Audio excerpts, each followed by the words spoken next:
Narendra Modi Israel की संसद में होंगे, लेकिन सुना उन्हें जा रहा होगा काबुल में, कराची में, लाहौर में, क्योंकि पाकिस्तान में एक भूकंप पहले आ चुका है और वो अगले झटके के डर से कांप रहा है। एक तरफ ड्यूरंट लाइन पर आग बरस रही थी, दूसरी तरफ बलूचिस्तान से लेकर खैबर पख्तूनख्वा सुलग रहे थे।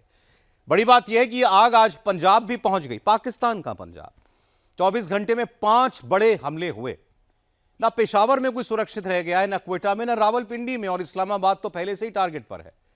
टूटे फूटे चीखते पाकिस्तान की पूरी कहानी देखिए इस रिपोर्ट में।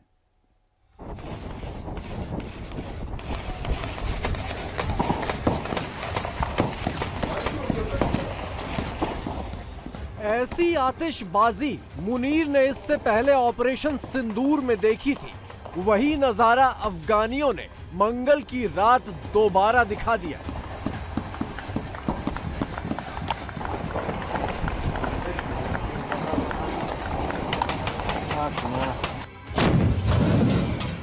मुनीर की फौज अफगान बॉर्डर पर पिटी।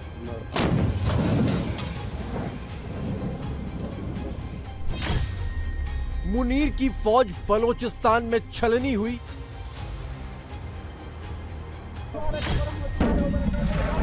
मुनीर की फौज खैबर पख्तूनख्वा में धुआं धुआं हो गई।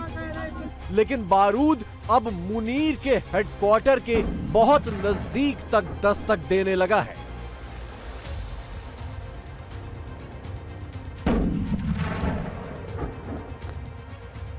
खैबर पख्तूनख्वा में आग लगी हुई है, बलूचिस्तान में आग लगी हुई है और अब पंजाब में आग दाखिल हो गई।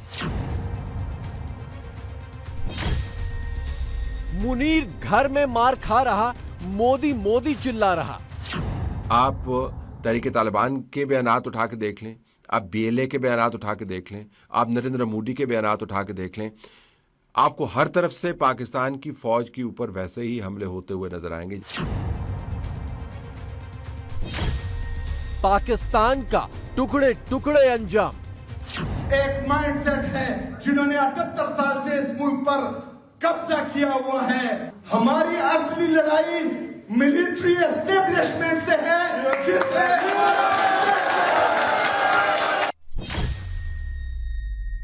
अगर उनके अमीर शेख रबतुल्लाह अखुंज़ादा ग्रीन सिग्नल दे दें तो 1 या 2 रातों में हम पेशावर में होंगे और क्वेटा के अंदर होंगे। आप देखेंगी कि साल के अंदर अंदर अगर इन्होंने खैबर पख्तूनख्वा बलूचिस्तान का हाल फलस्तीन वाला ना कर दिया, कभी फितनाल हिंदुस्तान, कभी फितनाल कतर, कभी फितनाल जजीरा टीवी, कब तुम लोग ये बात तस्लीम करोगे कि सबसे बड़ा मसला फितनाल GHQ है?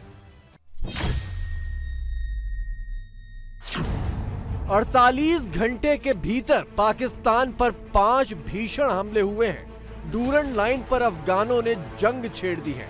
खैबर पख्तूनख्वा में कोहाट और बहादुर खेल में TTP ने हमले कर दिए हैं। बलोचिस्तान के बोलान में बलोचों ने हमला किया और पंजाब बॉर्डर के नजदीक डेरा इस्माइल खान में एक सुसाइड बॉम्बर ने फौजी काफिले के पास खुद को उड़ा लिया। खैबर पख्तूनख्वा में आग लगी हुई है, बलूचिस्तान में आग लगी हुई है और अब पंजाब में आग दाखिल हो गई। अफगानिस्तान की तरफ से पाकिस्तानी पोस्टों पे फायरिंग की गई, रॉकेट दागे गए, मार्टर गोले फेंके गए। जवाब में पाकिस्तान सिक्योरिटी फोर्सेस ने शदीद फायरिंग की। 1-1.25 घंटा, पौना 1 घंटा की ये फायरिंग अफगानिस्तान की तरफ से की गई। अब नाज़रीन, पाकिस्तान और अफगानिस्तान के माबैन जो कशीदगी है उसकी बड़ी वजह TTP है। खैबर पख्तूनख्वा के डेरा इस्माइल खान में हुआ हमला तो CCTV में रिकॉर्ड हुआ है। तारीख देख लीजिए, 24 फरवरी शाम 6:54। ये सुसाइड बॉम्बर फौजियों की ओर तेजी से बढ़ता है और नजदीक जाकर बटन दबा देता है। एक जोरदार धमाका और सब कुछ खत्म। दहशतगर्दी की जंग जो है वो पाकिस्तान में काफी फैल गई है। कल ही भक्कर में पंजाब के अंदर दाखिल हुई है ये जंग और इसकी वजह से पूरे पंजाब में हाई अलर्ट कर दिया गया है। लेकिन हर दिन हम ये सुनते हैं इस तरह के वाक़यात हो रहे हैं और इसकी वजह बड़ी सादा है कि पाकिस्तान ने जो हमले किए थे अफगानिस्तान के ऊपर, उसके बाद से एक्सपेक्ट किया जा रहा था कि पाकिस्तान में ये वाक़यात बढ़ेंगे और बढ़े हैं। 3 सूबों को हिट किया उन्होंने 4 दिन में इन दहशतगर्दों ने। इससे उनकी रीच का अंदाज़ा होता है। इससे ये अंदाज़ा होता है कि वो लोग अपना इन्फ्लुएंस किस तरह लोगों के जहनों में उतार चुके हैं, किस तरह उनको गुमराह कर चुके हैं। और इसकी वजह यह है कि पाकिस्तान के अंदर तकसीम है। पाकिस्तान की जमीन पर धमाके तो 2 दिनों से हो रहे थे, लेकिन डूरंड लाइन पर जो जमावड़ा हो रहा था उसका अंजाम मंगलवार रात को दिख गया। अफगानी तालिबानी फौज ने आधी रात को पाकिस्तान का आसमान लाल कर दिया।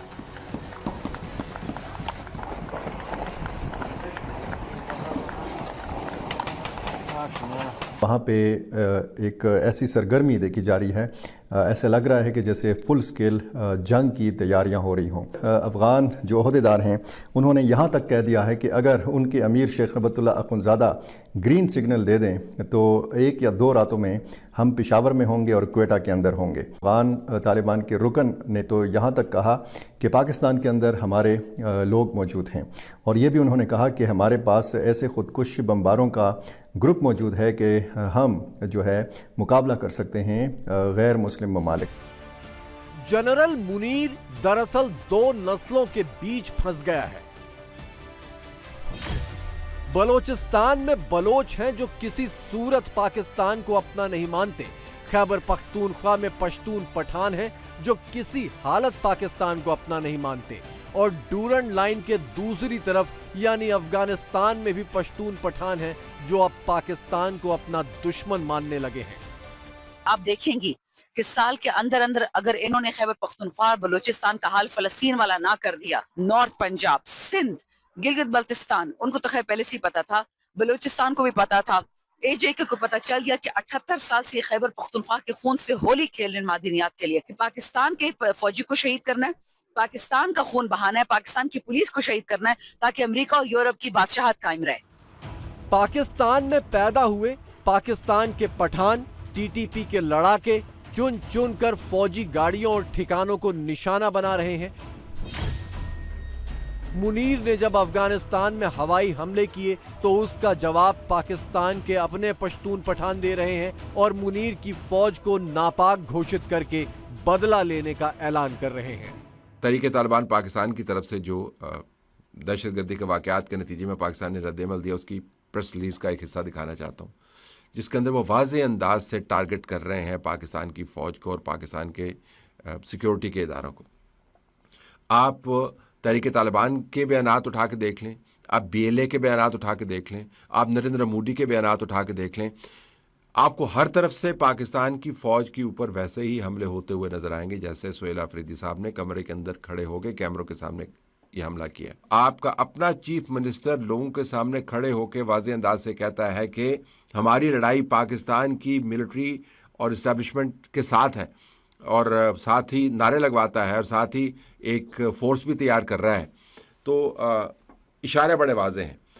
तमाम का तमाम इस वक्त जोर पाकिस्तान की फौजी क़यादत के खिलाफ है। पाकिस्तान नरेंद्र मोदी के नाम पर रो रहा है। पाकिस्तान अपने टुकड़े टुकड़े वाले अंजाम का दोष मोदी पर मढ़ रहा है, लेकिन टुकड़े टुकड़े वाले नारे तो उसकी अपनी जमीन पर गूंज रहे हैं।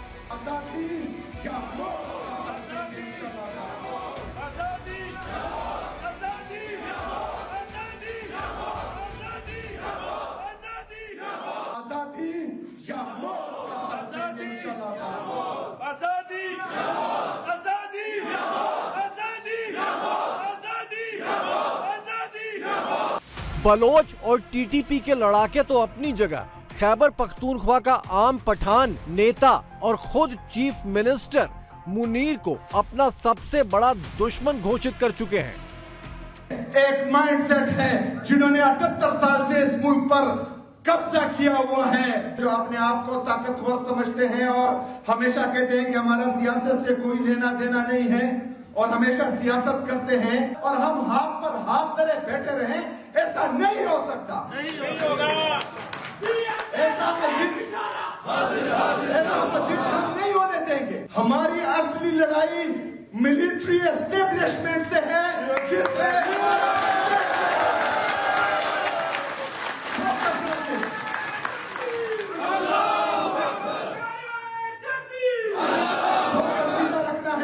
फोकस एक ने रखना है।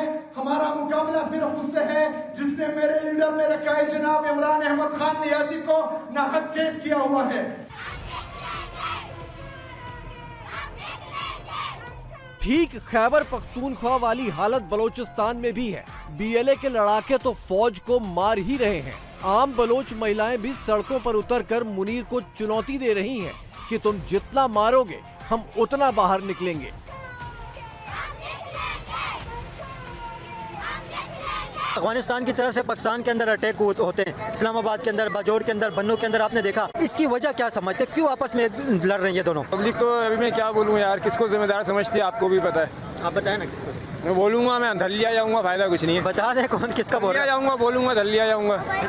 सारा काम फौज कर रही है, कोई कुछ नहीं कर रहा है। वो चाहे सबको रोकेगी, सब कराएगी। वो ये अमेरिका कर रहा है। अमेरिका करवा रहे? हाँ। कोई कह रहे अमेरिका करवा रहे, कोई कह रहे इसराइल करवा रहे, कोई कह रहे इंडिया करवा रहे, कोई कह रहे इंडिया करवा रहे, कोई इसराइल करवा रहे। तो ये क्या समझते हैं, ये कब खत्म होगा? ये खत्म नहीं होगा कभी भी, इसी तरह लड़ते रहेंगे, इसी तरह क़यामत तक लड़ते रहेंगे। ये इंडिया और इसराइल का आदेश में, ताकि मुसलमान आपस में लड़े और एक दूसरे को कत्ल गारत करें। बलोचों और टीटीपी को पाकिस्तानी फौज फितना अल हिंदुस्तान कहती है ताकि अपनी नाकामी हिंदुस्तान पर मर सके। लेकिन अब तो टीटीपी के हमलों के लिए मुस्लिम मुल्क कतर पर भी दोष मढ़ने लगी है। इसकी काफ़ी प्लानिंग हुई है, ठीक, प्लानिंग हुई है, कोऑर्डिनेशन हुई है जी, और रिसोर्सेज इकट्ठे किए गए हैं। तो ये प्लान 6 माह पहले बना होगा। हथियार, पैसे, ट्रेनिंग, ये सब कुछ हुआ होगा और उस प्लानिंग के तहत ये सब कुछ हुआ है। और ये पार्ट ऑफ द इंडियन वो जो है ना डिस्टेबलाइज करने का प्लान, ये वही डोवल साहब का प्लान चल रहा है। कतर के किरदार को भी इस मामले में तनकीद की निगाह से देखा जा रहा है। ये सब मामलात क्या हैं अफगानिस्तान को लेकर? ये सही कह रही हैं आप, ये बिल्कुल सही कह रही हैं। इस वक्त शक ये है कि कतर भी सपोर्ट कर रहा है टीटीपी को। मजे की बात देखिए, टीटीपी के हमलों के लिए कतर को जिम्मेदार बताने के ठीक अगले ही दिन मुनीर और शहबाज कतर दरबार में सजदा करने पहुंच गए, भीख मांगने के लिए। ये बेशरम लोग ये बैठे हुए हैं। मुझे ख्वाजा आसिफ वाले ना डायलॉग याद आ गए। ये कल तक कतर को कह रहे थे कि तालिबान कतर का असासा है। ये कल तक सारे फौजी अकाउंट लगे हुए थे, नून लीग के अकाउंट लगे हुए थे कि जो अल जजीरा है वो कतर हुकूमत का चैनल है, वो दहशतगर्दों की सपोर्ट कर रहा है, हमारे खिलाफ काम कर रहा है। आज पूरा डीम लाम लेके उधर पहुंच गए हैं। बादशाह के सामने ना सर बस वजूद नहीं हुए, बाकी सब कुछ कर रहे हैं। और कोई शर्म कर लो, कोई हया कर लो, कोई ग्रेस थोड़ी सी दिखा दो। ना जर्नलों में कोई शर्म है, ना इन शरीफों में कोई शर्म है। कभी फितना अल हिंदुस्तान, कभी फितना अल कतर, कभी फितना अल जजीरा टीवी। कब तुम लोग ये बात तस्लीम करोगे कि सबसे बड़ा मसला फितना अल GHQ है? सबसे बड़ा फितना GHQ से फूटता है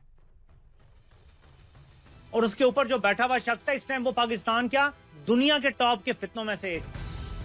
अफगानिस्तान की मार से मुनीर शायद बच जाए क्योंकि रावलपिंडी में अपने बंकर में घुसकर छिप सकता है, लेकिन इस्लामाबाद और रावलपिंडी तक घुस चुकी टीटीपी और बलोचों से मुनीर नहीं बच सकता और ना ही पाकिस्तान बचेगा।